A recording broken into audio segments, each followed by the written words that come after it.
后来乡亲啊，搁较安怎无用，早顿一定爱食。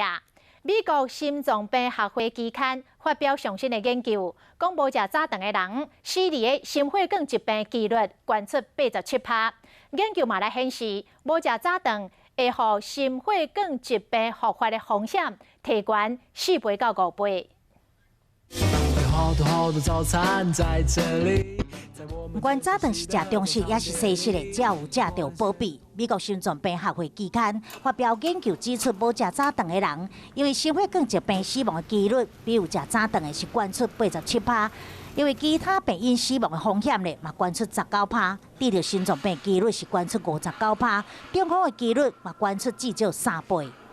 低血糖的情况下，因为你的交感神经会持续的兴奋，那持续兴奋的话会让你心跳变快，血压变高，那这时候你的血管事件的发生就会提高。所有的血管性事件都包括了心血管疾病跟脑血管疾病，就是我们讲的心肌梗塞跟中风的几率就会提升。甚至无食早顿，会互心血管疾病复发的风险是提悬4倍到5倍。国内医师嘛认同这项研究，营养师甚至提醒，无食早顿，若是心血管容易受到影响，其他的疾病咧嘛容易产生。不吃早餐，那你可能胆汁就会一直在胆囊里面，那没有办法分泌出来。那久而久之，如果你都不吃早餐，那胆结石的发作率就会比较高。那一般人可能会造成胃炎，因为如果说你不吃早餐，你一直撑到中午，那可能会造成胃不舒服。医师提醒，亲像是用餐的时间无固定，经常食高热量的外食，无运动，拢容易有代谢症候群的问题，增加心血管疾病风险。早顿爱定时定量，较食运动，安尼才会当保持健康。